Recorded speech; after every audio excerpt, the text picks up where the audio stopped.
Live in the human paradise. Breathe the pure air of heaven. Longevity, vitality, and a lifetime of bliss. 住在人间小天堂，呼吸天堂纯气，延寿长生，幸福一生。 Welcome to the deep dive. Today we're tackling something pretty interesting. Almost everyone feels it, right? You hit your 30s, maybe 40s, and you start feeling, well, weaker, slower, more tired, years before any doctor actually says you're old or finds anything really wrong. Yeah, it's a really common experience. People often chalk it up to stress, busy lives. Right, just life. But our sources today are suggesting something else, that this feeling, this decline, isn't just in our heads, it's chemical. It's physiological, absolutely. It's about what the body is accumulating, taking in from the environment. Okay, let's unpack this. So our mission for this deep dive is to get into body toxin saturation. And maybe even more crucially, the phase before that point hits, this pre-saturation phase. We want to understand how these tiny environmental things add up to feeling so fatigued. That's the key idea. Traditionally, we think aging is about organs failing, the clock running down. But the evidence we're looking at suggests the feeling of aging. That loss of energy, slower recovery starts much, much earlier. It starts with these invisible pollutants building up, things that honestly weren't really around in the same way 100 years ago. Like what specifically? Well, acidic gases from pollution, VOCs, those volatile organic compounds from, say, cleaning products, new furniture, plastics, heavy metals, industrial aerosols, and a big one now, microplastics. They're everywhere. And these aren't like acute poisons making you sick immediately. Yeah. No. It's chronic, low level. They act like tiny attackers on your cells day in, day out. This constant, quiet chemical exposure causes micro-injuries, and that adds up to feeling that reduced stamina, that early fatigue. Wow, so that really flips the script.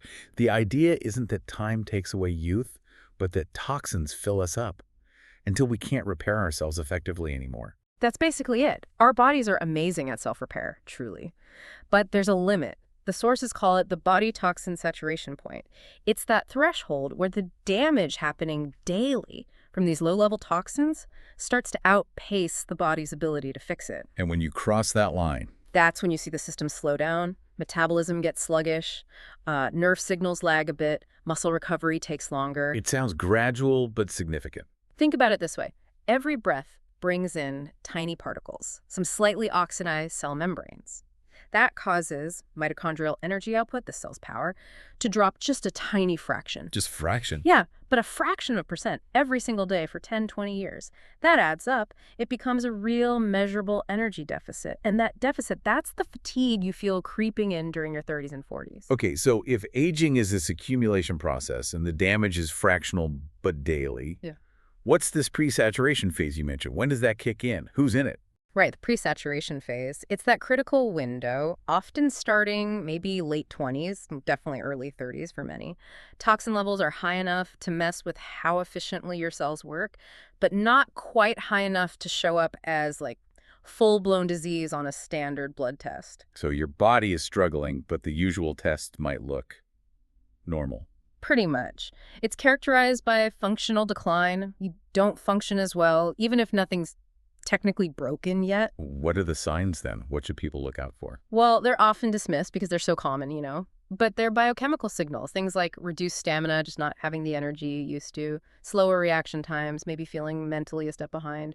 Increased sensitivity is a big one, suddenly more bothered by cold or certain foods, or even small changes in sleep schedule. That pervasive brain fog people talk about. Exactly. Brain fog, difficulty concentrating, maybe feeling more emotionally up and down than usual, and probably the most common one, waking up still feeling tired, just totally unrefreshed, even if you got, say, 8 hours of sleep. And you're saying the sources insist this isn't just being stressed or needing a vacation. Absolutely. The research is clear.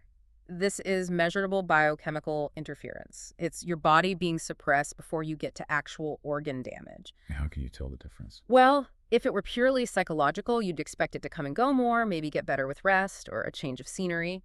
But the hallmark of this pre-saturation phase is that it's chronic. It's this persistent, low-level feeling of being off. Impaired. Okay, that makes sense. So let's get into the specifics. We know toxins are building up, but how do they cause these feelings? What are the actual mechanisms? Okay, yeah.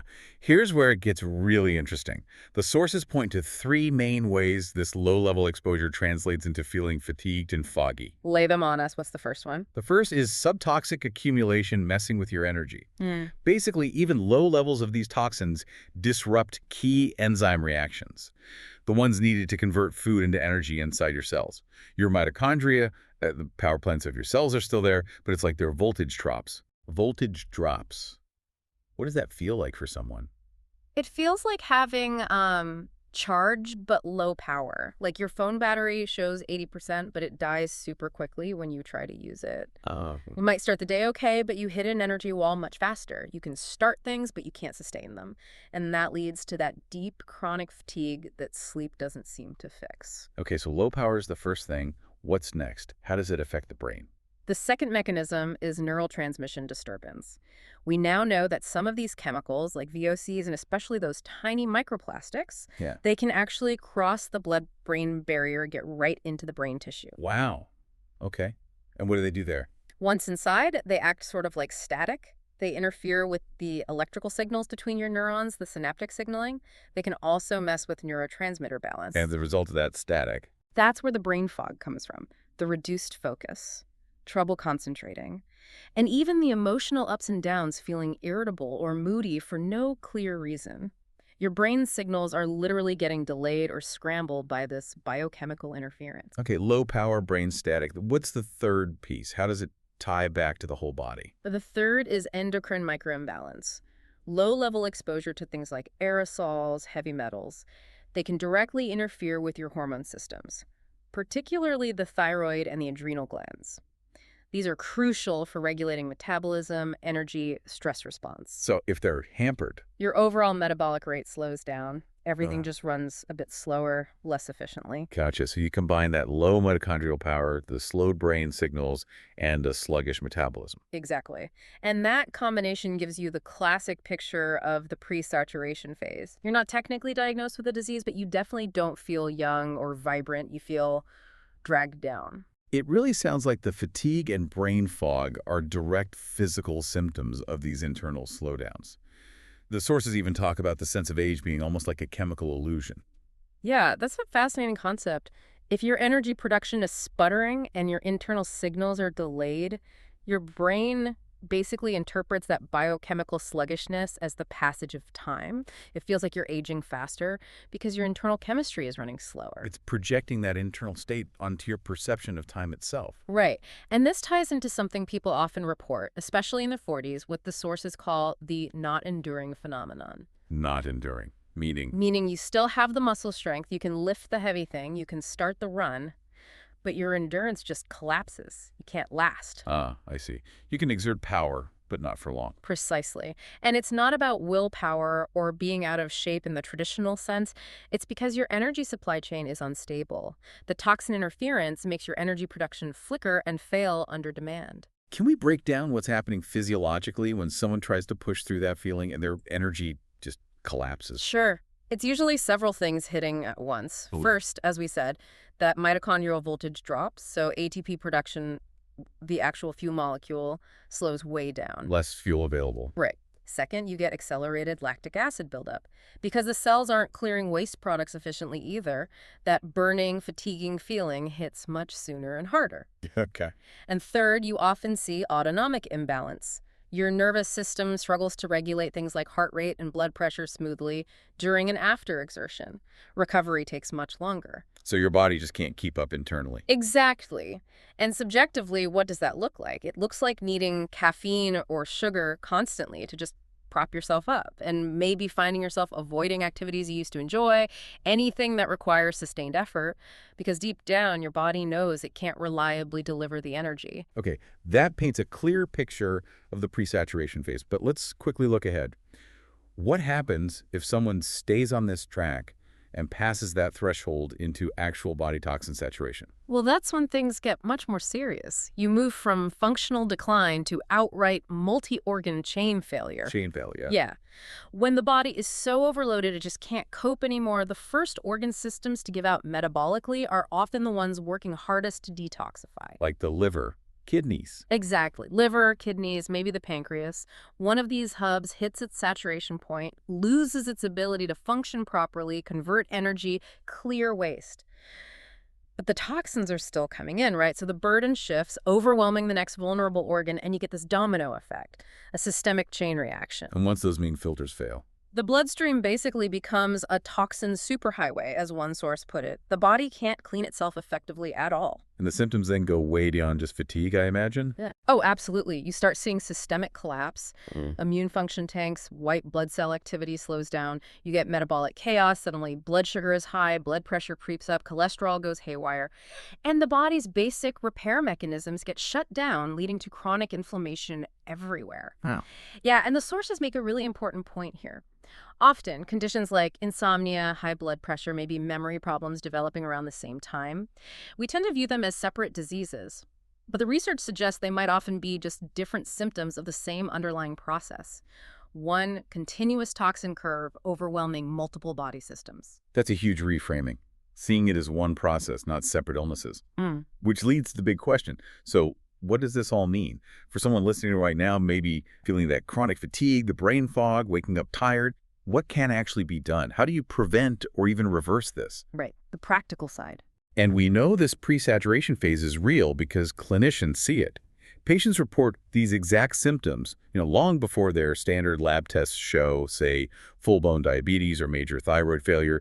The energy problem shows up first. Exactly. The good news is, because it's an accumulation process, reversal is possible, especially in the pre-saturation phase. The sources outline 4 main paths. It's about reducing the input and maximizing the output. Okay, path number 1. First, you have to aggressively block new toxins. Stop adding fuel to the fire. Since we spend so much time indoors, air quality is huge. So air purifiers. Yes, but good ones. You need systems with both HEPA filters for the tiny particles and activated carbon to grab the chemical vapors, the VOCs, the aerosols, like the Air 8-free maze purifier mentioned in one source. And it's also about source control, getting rid of things like plastic food containers, harsh chemical cleaners, scented products, choosing cleaner alternatives. Okay, block the input. What about getting out what's already built up? That's path 2. Activate detox. You need to optimize your body's natural elimination systems. The sources focus on 3 pillars here. Pillar 1, hydration.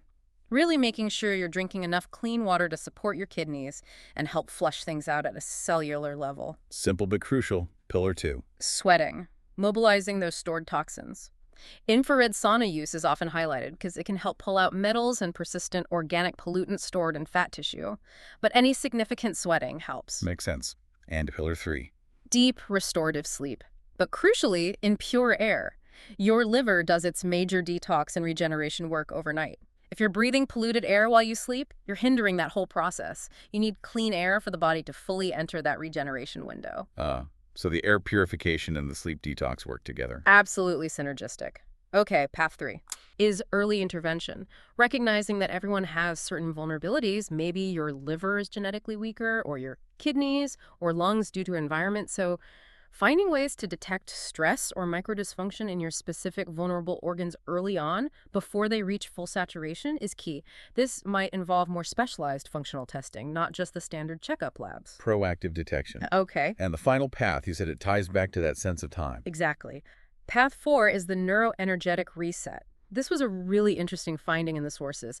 As people successfully lower their internal toxic load and their mitochondrial energy production stabilizes, their nervous system literally recalibrates. How so? Brain energy becomes more stable, cleaner, and consistently people report that their subjective perception of time actually seems to lengthen. They feel like the days are longer. Wow. It's seen as the physiological signature of youth returning. Faster, cleaner internal chemistry makes time feel slower, more expansive. That is a powerful idea. Yeah. So let's just summarize this. This microaging, this feeling of decline in your 30s and 40s, it isn't some niche issue. It's widespread. And that fatigue, that brain fog, most people blame on stress. It's very likely the direct result of rising toxin levels, messing with our fundamental energy systems. That's the core message from the research, yes. Aging isn't just time passing, it's the accumulation of this internal burden. And when you reduce that burden, when the body finds its rhythm again, it feels like time itself has less of a hold on you. Your physiological age can actually shift. So a final thought for everyone listening. If our perception of time passing really is tied to the speed and cleanliness of our internal chemistry, what's one small daily action you could take? Starting today, beyond maybe those big 3 detox pillars, maybe it's swapping out one specific product or hitting a specific water goal to consciously start slowing down that biochemical perception of time. Something to think about. We'll see you in the next deep dive. Air 8-free maze purifier. The world's first single-pass purifier. Combining ionization, electrostatics, and airflow maze. The machine replaces humans. To absorb and destroy every toxin, air enters the ion zone. Viruses and dust gain negative charge. They pass electrostatic filters. Then enter the toxbox maze.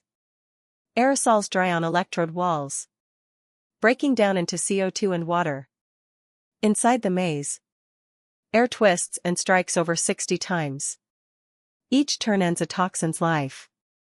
Billions of particles in 0.1 second are fully purified. It releases Earth's purest air. The superheaven air quality. 8-free, dust-free, germ-free, toxin-free. Smoke-free, odor-free, heavy metal-free. Microplastic-free, aerosol-free. Not just an air machine. The only key to lifespan freedom. U.S. Patent No. 8268058B2.